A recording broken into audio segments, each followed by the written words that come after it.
Birkins. Mr. Slim. All right. That's good. Thank you. That's a good start. I was practicing. Man, you did well. I always thought it was Celine. They both work. Right. We've talked about that. Yeah, but we did. But then you would always say Slim when I first encountered you online. And so now it's stuck. And I can't go back to... You know what? I cannot read Salim in my mind. Whatever works for you is good with me. You know my pleasure bar is low. Oh, I know. That's just what I'm saying saying. a name right is like, woo, it's Friday. Man, what a life. What a life you have. Not all of us can be you. I know. Thank God. The world could handle too many of you. Good for you. Although I do need to go to Quebec. Apparently there's more of you there. We need to go. Yeah, let's go. It would be fun. Let's go to Montreal. Go. What if we did go? What if we did like a podcast remote thing? Live from Montreal in French. Oh, no, I've got the French part. Come on. Oh, you just be talking about me the whole time. Why do you keep pointing at me while you guys are talking? And laughing and laughing. Of course. Of course. That's the fun of it. The brown American, Canadian, Albertan guy lost in Montreal. That's the fun part, you know, No. when I'm surrounded with English people and, with my wife or something. You do it all the time, and I think you're talking about me. Yeah, exactly. And once in a while, I'm just going to say the word Steve, you know, out of nowhere. It's like, and you both what are you glance. saying? Oh, it's the worst. You said my name. It's the worst. I know. And everything just sounds so serious when you guys are talking. Yeah, I know. French just sounds very serious. It's like, you know, hey, tu sais, moi, je suis allé voir Steve l'autre fois. Puis... I'm like just crying. I'm already sad. Now you're French thinging me. Yeah, it's the Quebec French. That's right. Yeah. I imagine, yeah. It's not the France Obviously. French. The Canadian. The French Canadian. The Canadian. For me, it's the Canadian best. version. It's the best accent. Well, it's the but, only one that's you me. have. You have a point. Do French people have a fairly significant accent to you? Of course. Like it's like... From France? Yeah. Oh, yeah. Like to It's you? proper, I would say. It's a bit more clean. A bit like the British. I was going to say, is it as to- far as British to American English? to, Is that big of a gap, to do you Alabama think? accent? You can't even say Alabama. you couldn't even say the word right. Get out of here. You're embarrassing all the people from the South. What's wrong with you? That's what we do. I'm so classy, I can't even say certain words. Yeah, no, but we do have like a, kind of a more slang type of French. Yeah, casual. So, what are we talking about today? Not language. Well, we are. We did. We're not anymore. No, because we need to move on. We should. Okay, you're new at music production. You got yourself your laptop. Brand new. Little basic interface. Little interface. 1 or 2 channel interface that you purchased at $150 or something. Figuring it out. Yep, got my And now you're ready to invest my into mix down subscription. Yes, of course. Obviously. you need the courses. Why start anywhere else? Exactly. So now you Every need. other week when I mistake you for Joe Gilder. Hello, Joe. Hey, Joe. Sorry, go on. Okay, and now I'm you want working to my way up, yeah. You want to invest into your new pieces of gear. Okay, so maybe let's posture this whole conversation in. I have a crappy mic, some crappy cables, a crappy interface, a crappy preamp. All these things are bad. What do I upgrade first? Well, you don't have a preamp. You're using the interface as preamp. Okay. Pretend they're all bad. What am I going to make better first? What would you make better first? I would go with a microphone. I agree. I would go. 100%. The reason why this is what is gonna define the sound the most. Okay, you're gonna get a way more difference in sound Yes. than a high quality preamp will Yes. give you.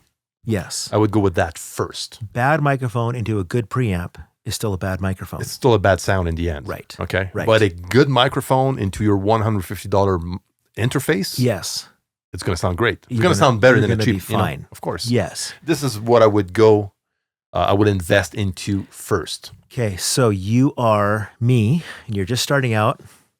You got your course and your thing and your stuff, and now you've got some microphone money. Yes.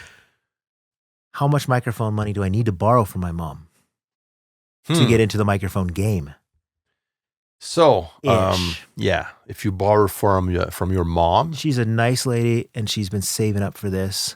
okay. She knows this day is coming because I've got dreams. But if you Damn it. yeah, but if you can borrow from your grandparents, maybe you'll have more. That's true. Uh-huh. That's true. It's later. Okay, well, let's stick with the mom. Mom, she's a Let's nice, stick with the mom. wonderful lady. Like where's the entry point for? Okay, so let's break mics into two chunks. Sure. Right, you got your dynamic collection Yeah. of things, and then you've got your other. You've got your Yes. like large diaphragms, your ribbons, all the Yes. other stuff they talk about on your website. Yeah. That sound nice. I think the first mic someone should or maybe could purchase Mm-hmm. is a very good dynamic microphone. Okay. Okay, like a 58 or something, Okay. or a 57. Yeah. But a 58 is maybe a bit more versatile. You can use it on vocals. You can use it on almost anything. It's a dynamic mic. It's a different, it's a bit more. So for conversation's sake, Yeah. could we say, I had the $120 laying around to buy a 57. Yes. Now that's covered. Like that's a Swiss Army. I would You go, assume you have that. Now, okay, Let's assume I have fair that. enough. Now what? Now I've got mama money. Yeah. Do I need $300 or $2,000 or what do I need from mama? What I always recommend is a good condenser microphone, maybe a large diaphragm condenser microphone. Lewitt, a pure, I forgot the model, but there's some at maybe at $200 or something, that are going to be good to, as a good starting microphone, to start with. Cheap microphones like these, usually MXL also makes some maybe $100 microphone that are actually decent. Yeah. They do tend to sound a bit bright. Yeah. Okay. This is what you get a lot with cheaper microphones, with condenser mics, but still very good mics. But a step above that in the $300 to $400 range, I would go with Roswell Pro Audio. Something like a Mini K47 or a Mini K87, which is a bit more neutral, works well on pretty much everything, vocals, an acoustic guitar, a guitar amp, so that would be a very, very good choice, or an NT1, Rode NT1. This is a classic. Yeah. It's what, like $250 or something? Classic.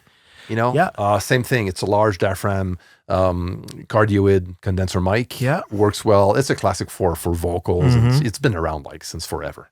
And I love the, and you lent it to me, the Austrian. A bit more pricey. Yes. As the next step up, when you Yes. get into that kind of 414 shaped kind of. They do have a cheaper version, but of that kind of stuff. Like there's something there to me, like without jumping, if you want to look at the camera and tell my mom, I need large diaphragm Neumanns and stuff. That would be great. Mom, Chris said. Yeah. I actually sold my 2 Neumann microphones. Right. Imagine. And so I guess that's my question is, where does it then top out? Right. Like there's, like I've got some beautiful mics, and beautiful mics sound beautiful. Yeah. If you close your eyes and swap mics without anybody knowing, like it's getting better. Do you know what I mean? Over the years. Oh man, big time. Honestly, like it used to be this huge gap.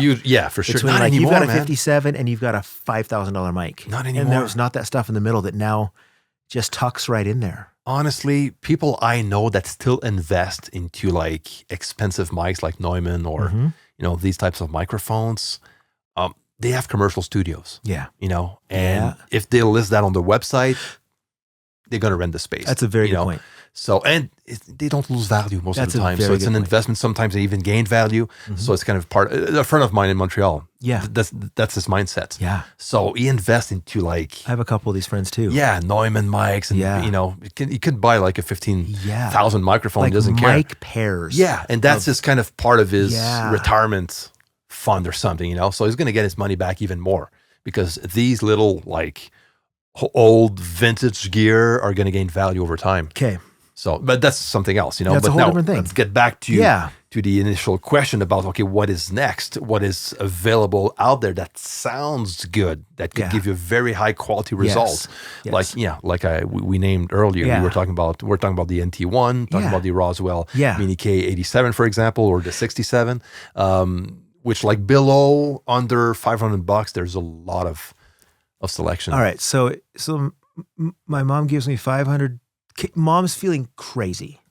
Mom gives me $600. Yes. US. Yes. So I can actually buy something. Yeah, not Canadian. $600 Canadian. Not Canadian. I would get like mix down mug. And even then. You're lucky if you have one of these. Throw in a hat. So she went crazy, gave me $600. Am I better served to buy one really nice mic or two $300 mics? What do you record? Bands and stuff. I record people. I record humans. I don't know. I'm setting up my studio. Sometimes my friend comes by and adds some guitar to something. Sometimes I've got a singer. Sometimes we're putting a room mic up to record kind of this cool drum kit idea. I just need stuff. I'm recording my friends and we're making songs. We're building songs. I don't have a big studio set up yet. Sure. I don't have a bunch of channels. I'm just recording stuff as my friends come. Yes, and I'm recording my own stuff. Okay. So there's a lot of like me, and I play my MIDI thing and then I want to sing on it, but then I want to add some acoustic and then I might add some brush snare because that's all I can play at once. Yes. If I do my feet, I drool. Listen. Do I want two different mics for two different flavors? Because then the female background vocalist comes over and she might sound different than me. Like, am I better served to get more small or one big? With my $600. I would go with two small. Okay. Maybe like one. I love Roswell Pro Audio's mics. Yeah. At the price, it's hard to beat. So let's say a Mini K87. Yeah. $450 or something like that. Yeah. So now there's $150 left. Yeah. So you can get at this, I think like Lewitt has a microphone at this price range. It's going to sound way different than the 87. So okay, one like the 87 is a bit more dark, a bit more neutral. The other one a bit more bright and stuff. So more variety. Yeah. So that gives you two different tones. Are there mics, if I wanted to spend my $600 on one thing, are there mics that are very Swiss Army in your mind where they cover multiple things, or do I want to just keep getting more in my locker? I'm just torturing you with questions. You're gonna get abused on forums for these answers, which is bad. I love this because everything you're saying is wrong to somebody. It's a personal thing. That's why it's fun to ask you. It's a personal thing. It all depends on your needs. Yeah. If you only record vocals, that's one thing. You could go with a condenser mic, and then this guy, an SM7 also that can work for a guitar amp, could work for a bass amp, a snare, even toms. This sounds great on toms, by the way. And hi-hat. Of course, it's amazing how good these things sound. I've heard. I don't know anything for this conversation. Yeah, that was last week's podcast. And or the a couple one of weeks before. ago. Yeah. And the one before. But vocals, and it's like like the SM7 is actually pretty versatile. It's a dynamic mic. Amazing mic. But it is versatile. To come out of character for a minute, I 100% would just have a row of microphones personally, rather than like one or two nice ones personally. Yeah. Like I could go so much further. And the more mics you have, the more stuff you can record at once. Yes. Like there's something to that, right? Now I'm like, I've got 7 mics. I can record a drum kit. Yeah. Right. But usually, someone asking this question is probably going to be in his bedroom recording music. Yes. So that's the situation. Yes. But even then, more affordable mics is what I'm saying. Yeah. I can do $150 mics all day versus just blowing it all on the one the guy said I need when I was at the store. Yeah, definitely. It's going to give you way more choice of colors. Yeah. In between those mics and different characters and stuff like that, And that's interesting. To me, categories is the word that comes to mind. So I've got my SM57 flavor, right? I've got my SM7 flavor. I've got my U87 flavor. Yes. So even if you broke your little pie chart into like 5 groups that you may need in a session or throughout a weekend, that would be the way to do it. Yes. Right. And so companies like Roswell and some of these companies have done that. Yes. Each of their mics kind of covers, I've noticed that. As you look at these companies, they cover the different chunks with a product. Yeah. And so maybe that would be a way to even look at it, is to then just pick a collection like a Roswell or somebody and just like do their lineup, because then you're kind of covered. I've never thought of that in my life. Yeah, that you could. You're right. You could pick, right? Yeah. Like they've already done the work. They've broken it. Yeah. Into, it's like some of these clone companies. They've picked the like 5 compressors that you would ever need and then cloned them. Yeah. And so now you kind of have all the flavors, right? Yeah, JZ microphones is the same with the 67, the V67, which sounds great. By the way, that's the one you tried when we made that. Was it the Channel 1? Yeah.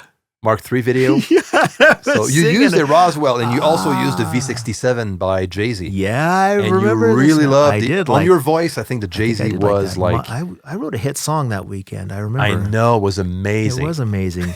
That's worth checking out if you want to see some good video. Oh, that's awesome. I'm going to leave that link in the show notes. You should. Yeah. Oh, the songwriting, hit wonder. the performance. the heart and the emotion. You have a nice heart. The emotion. I do have a good heart. The emotion through that mic. It was awesome. We could just end the podcast now. We've proven the point. What a V67. So we've got a little mic locker going now. Yes. Next, depending on how much money your mom gave you. So now mom's giving me some money. I think the conversation that started this entire podcast for us was us complaining about how much people may or may not spend on cabling. Okay. To plug a mic in. Yeah, and we were talking about people. We didn't talk about cables at before. Some point, but it was a breakfast conversation. Yeah. I think we fell in love with the conversation of how much do you spend on cabling? Yeah, go ahead. Right, and like at what point does mom's money just not matter? Like just plug the thing in, right? You want my answer? Yeah. Oh, okay. And probably, I can already hear people typing comments and stuff. I don't care. That's where we landed. The cheapest, the better. Yeah. Like, honestly, I don't spend, I keep, I bought so many cables, like cheap cables online. And since I needed a lot. Yeah. And I couldn't care less. Yeah. And I know that there's a debate, some high quality cables, they sound better, Connectors. That's what they say, Connectors. Honestly, but the sound itself, I don't believe a notch, okay, that it affects the sound quality or the tone or whatever. That's what I think. I don't think it's wiring and stuff. It's like, it's moving the sound around. That's it. The difference is going to be with the quality of the connectors, Yeah. So if I was doing some live shows all the time and I was like bringing cables along on the road and stuff, I would invest more on cables to have better quality connectors so they can last forever. But the cables that are always going to stay connected on my rack or microphone set up on my drums and stuff. No, the cheaper the better. I don't want to spend a lot of money on that. Address all your complaints to him. Yeah, it's me. I'm new.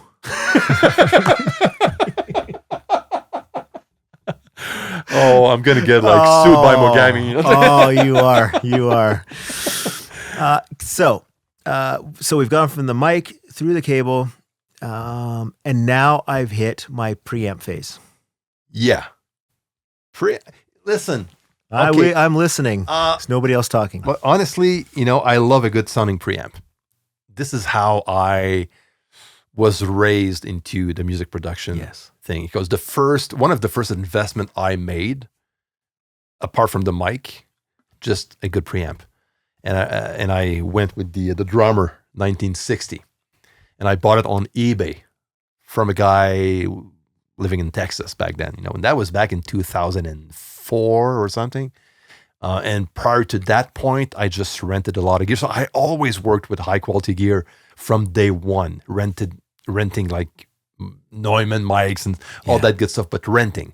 And that could be actually a pretty good option, if you live near a town that has a rental store or something, and I was near Montreal. So actually I was an hour away from Montreal, but I still traveled just to get the gear, just to work on the projects I was hired to work on. So I just was used to recording to nice preamps and stuff. So the next phase after getting a nice mic was getting just a nice preamp. So I remember my first mic, I think was a Neumann TLM 103. I said it at the same time. Yeah, the classic one. I sold it afterwards. The 103 and the 170. Yeah, I sold it a few years ago. Yeah. But it's a great mic. Yeah. I always found it was a bit too bright. Yeah. But I ended up selling it. But it served me well for so many projects. But I remember, I used to rent a Neumann, the M149. It's like a $6,000 microphone, tube mic and stuff. Oh, that crazy sound. Man, so I would never buy that mic, never. But to rent, I don't mind, So then that guy, the Drummer 1960, before I went to production, the band I was playing with, we recorded demos in that home studio in near Ottawa back then. And that producer, that guy, the studio had a 1960, and I always liked the sound of the tubes and stuff, and it's a tube preamp and compressor at the same time. And it's just like, I don't know, it had a tone, a sound that I was used to. So that's the first preamp I purchased, used on eBay. And I still love it. It's still here. Yeah. Yeah. And I love it. So that brought me a different color than the interfaces preamps. But back then, that's back in 2004. Interfaces and preamps, part of an interface, didn't sound as good as they are today. So I'm going to say that. Yep. So at the time, it was a good investment for me to jump into the preamp phase right after I got a good mic. So that was, and then I purchased more microphones afterwards, and then I invested in more preamps for my drums. So okay, Vintech 473 to get the Neve sound. So whatever, So it's that was my process back then. It's interesting. Like I'm as you're telling your kind of origin story thing, I'm reviewing mine, and it's amazing how much things like pre's and even mics, how much it's what you hear, what you encounter. So for me, it was, I was doing the LA film TV thing. So I was around all the greatest things that money could buy. I'm sitting in the rooms with these things. And then certain ones resonate with you. Yeah. Right. And so it's an interesting thing. Like so I bought my first, and it happened to me. I fell in love with certain sounds, and then I went and bought one, a very high-end preamp back in the day for my Orange County studio. It's very expensive, and it's an active company right now, so I won't name it. And I got it to my place, and I did not like it. No way. I worked with it, I tried, and any mic I put into it, it didn't connect for whatever reason. Once I got it, it's like the clothes, you get home and you're like, this is awful. It was one of those things that looked so good in the store. I thought this was a different shade of blue or whatever. Yeah. Because, I'm super clothing centric. Of course. I'm all about the fashion. Look at this. Look at this. Hours. So many hours. I spent a couple years with this thing, and I made records with this thing, and it was the main, because that's all the money I had. That's what happened. That's where my career went astray. I see. That's why you're stuck. That's why you're stuck with me here in Canada. Okay. Doing a podcast. So I finally sold this thing to somebody happy to buy it. Like, this is like, oh yeah, I've always wanted this. Yeah. I'm like, take it. Sure. And I bought it. And you bought it. It's this thing you're talking about over there. I still see it. Anyway, and I changed. And the day I changed, I immediately was like, oh, this is my sound. You know what I mean? Like, there's something about it is a weird thing. Yes.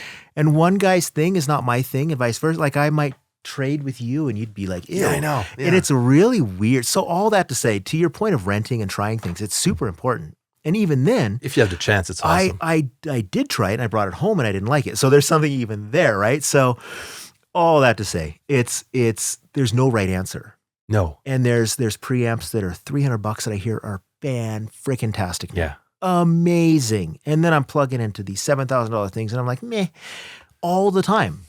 Like, you get sent all kinds of neat toys. Of course, yeah. And then I take them home, and I Of course you do. And it's amazing how often I'm like, this is the greatest thing I've ever heard. Like, and I'm sitting in my beautiful thing on these beautiful speakers with this $300 doodad, and I'm like, this is great. Anyway, so all that to say, the price is becoming less and less relevant to this conversation. I guess is where I was going with all of this. And I think where you were going too is just find the thing you like and plug your stuff in and carry on. Try it out. Okay, so Mom has sold more. Yeah. But I'm just going to add something, but I would never tell someone to invest into a high quality preamp before investing into a high quality cables. Cables, yeah, of course. I was about to say cables. He said it. Cables. He said it. So microphone is first in my book. First. Okay, because let's face it. You get a good, we're recording to an audience interface. And these preamps, they come from their console. Yeah. I forgot which one, but the console they have. So the nice. Big one. Yeah, the big console. So good high quality not super clean. They're still very clean preamps. Yeah. But if you're used to the sound of that console, you're going to be in your shoes. So I don't know that sounds. Well, I'm just pretending I know. I think you just made up a saying. It's something that we say in French. Is it? Yeah. You're going to be in their shoes? Yeah. I like it. Yeah, that's that needs to... Also, tu vas dans tes souliers. Anyways, it's kind of a thing, I like guess. it. Maybe I'm the only one who said it, even in French. I don't know. All the French people are like, what? He's making it's up like French walking too. in your own shoes. Yeah, that makes it. Yeah. You're messing up two languages now. There you go. You're an overachiever. I know. That's what I do. Yeah. Sorry, I don't sing, but so I audience, can. So you got your audience shoes on. Yeah. So basically, the difference in sound from a clean interface preamp to a Neve preamp. Yeah. Is it going to be like that huge of a difference that will justify the amount of investment?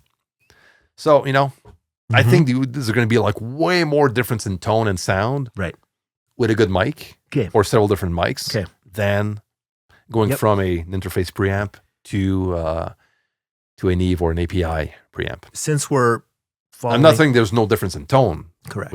There is. Yeah. But in my opinion, less significant compared to the difference in the microphone. So, yeah, Mom has sold off something else and has got more money for me. Am I taking, sweet Nancy, my dear sweet mom, am I taking Nana's money and buying 2 different flavors of preamp, or am I buying one nice preamp?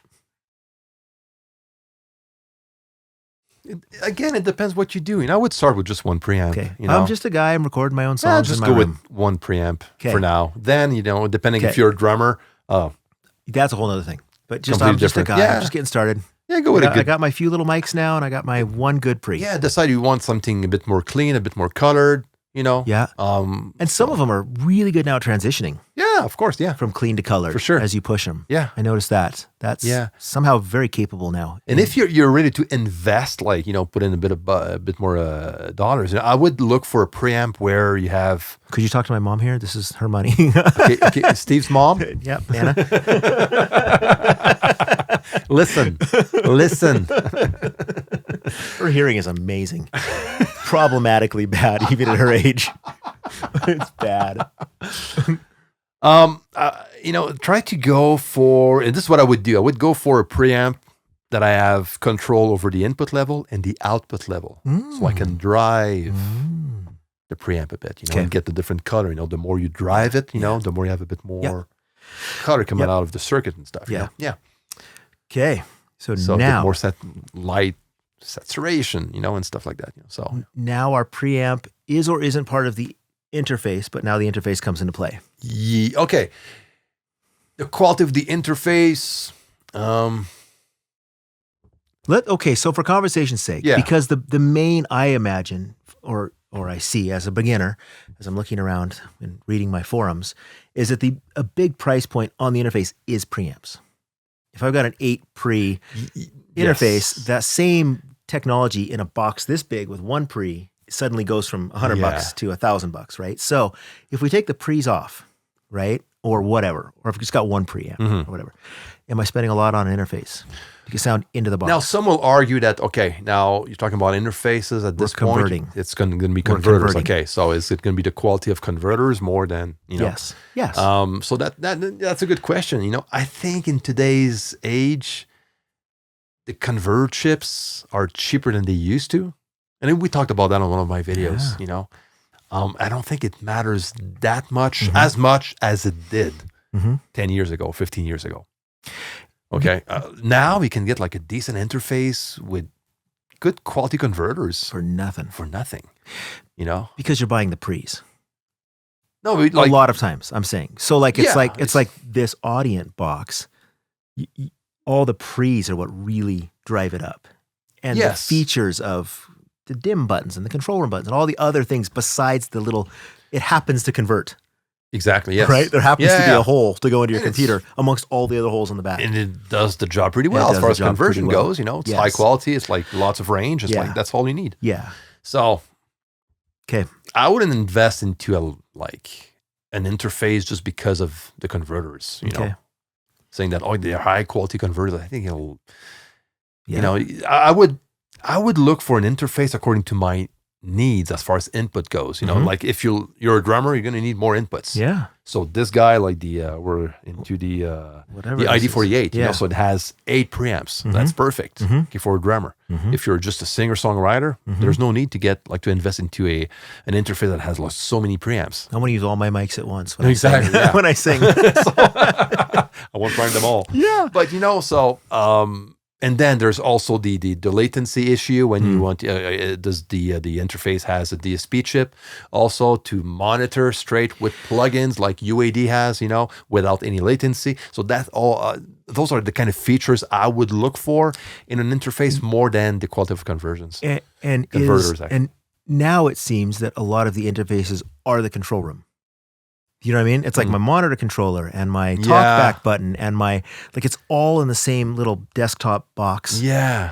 Or rack thingy. Exactly. Right? Yes. Like these little desktop boxes are amazing. They it's are. An entire studio in a box. They are. Yeah. An entire massive studio For in this sure. little 1 foot box with volume knobs and everything. So those, to your point, what do you need? Yeah, exactly. The features are more important than the conversion chip. For sure. Quite possibly. Yeah, for sure. Even the quality I'm not of the preamp. saying for sure. I'm saying maybe. So he said for I'm sure. going to say for sure. He's taking for sure hits on this one. I'm a maybe guy. I'm new. You complained to me. I'm new. So now we're into our DAW, which we've talked about. Again, just what DAW do you like? Because they all kind of do the same versions of the same. It's what DAW makes you most happy? What DAW did you learn on what DAW, etc. AKA right? Cubase, yeah. AKA Cubase. In your case, Cubase guy. Yes. So now I'm in my DAW, I'm chunking away, and now we're into another world of importance, which is hearing what you've done. We did the episode on headphones. We did. That's a great one. At some point, we may do an episode on speakers. Yes. But somehow you need to really hear what you're doing. Mm-hmm. And in my book, even as a new guy, it has to be very important to hear what you're doing. Otherwise, it's all for naught. You've got the best everything else, and you're sending crap you're not hearing when anything. you export, right? Yeah. And now it just doesn't matter what you've done up until then. So yeah, now we're into, Mom, sell something else. I need to hear the rest of your investment. Yeah, because now I'm recording, but I don't hear what I'm doing. In my career.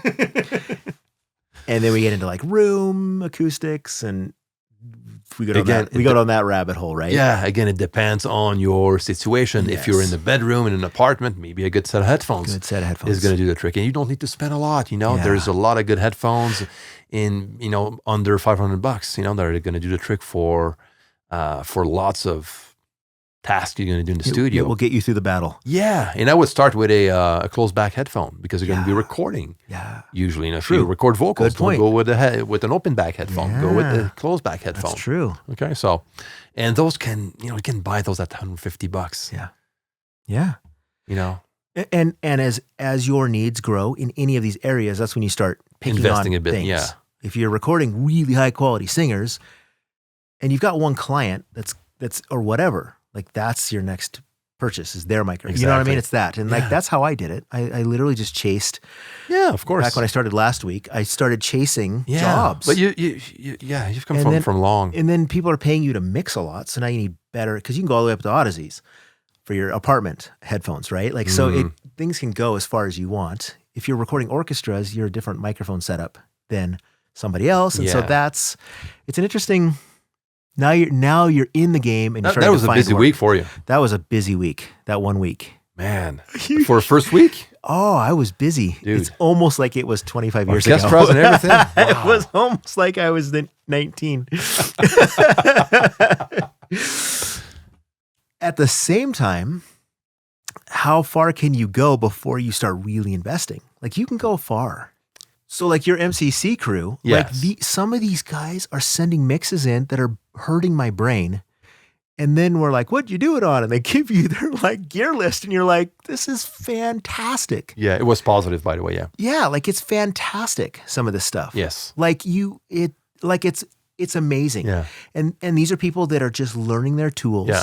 And sending things, and guys like us are going, that sounds great, but what if you tried this? And they try it, and they're just moving down the road with this amazing bedroom setup. And so, does that negate a lot of this conversation? In some ways it validates it, that if you just get these mics and these tools and learn how your preamp drives, learn how these things do things. Yes. And then we get into plugins and skill and mixing and all that stuff, gain staging and all the other stuff that you make videos about. I try anyways. You try. Some of them are very good. I've heard. I've heard too.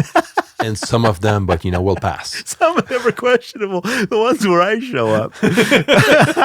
Yeah, unfortunately, these are kind of bombers. But anyways, if everything was amazing, nothing would win. Yeah, I know. So is that it?